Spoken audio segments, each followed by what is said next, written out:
Hey, this is Keith. It's good to see everyone tonight. I'm sitting here doing a quick video for you at home. I want to talk a little bit about nutrition again tonight.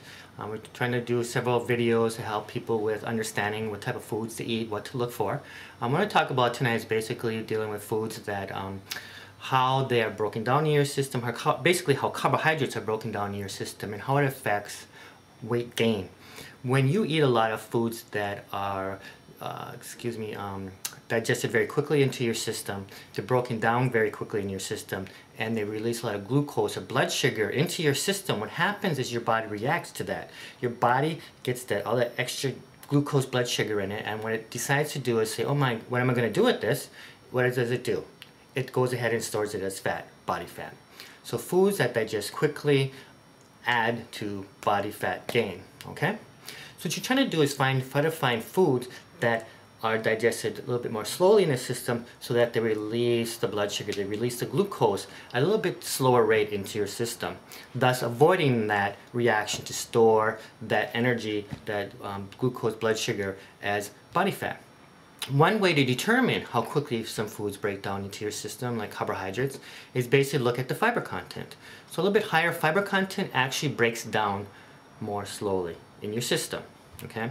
Sugars like just like table sugar or brown sugar don't have any fiber in them, and what happens is they break down very quickly, and what they do is they peak your blood sugar in your system, and then your body stores it as body fat.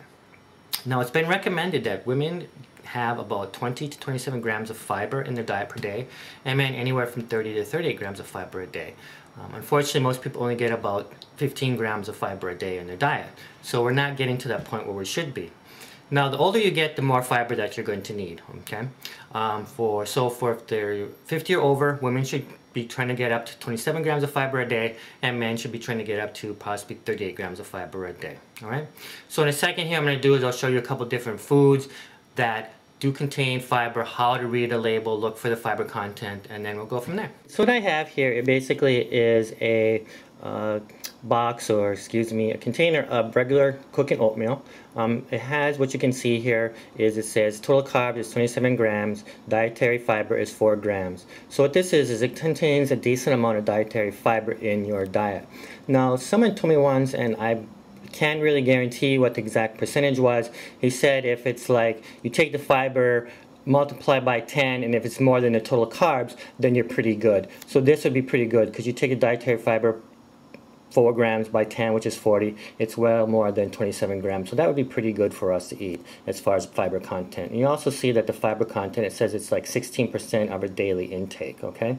So that gives you an idea. So regular cook.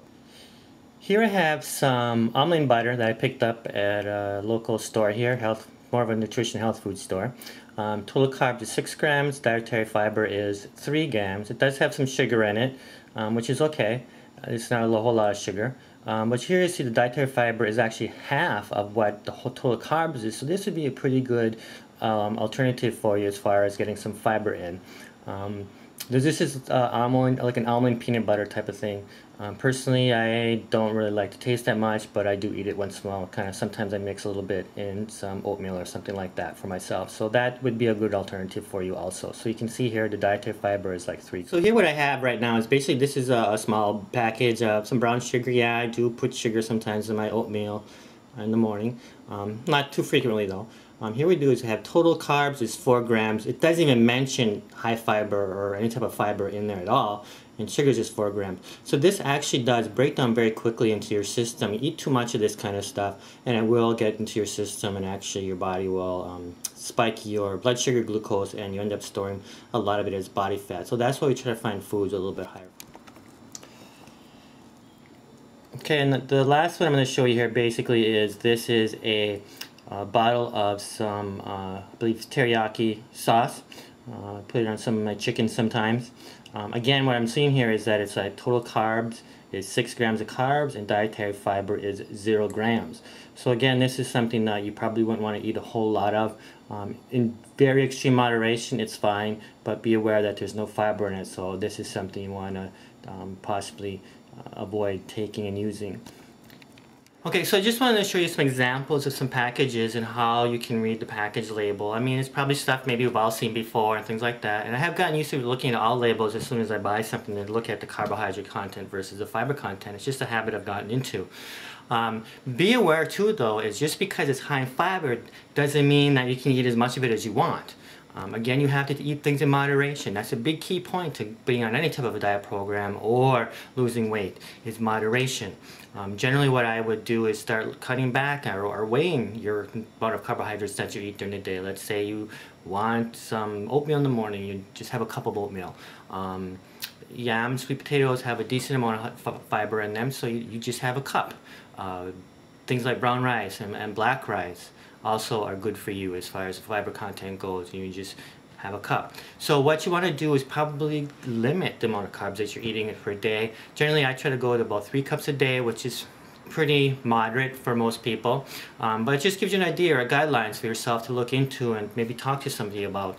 Remember, we're just giving you some advice and input on how to get into better shape, lose some weight. So make sure you go out and check things out for yourself, and remember to try to keep fit. So we'll see you again soon, and that's it for today. Thanks.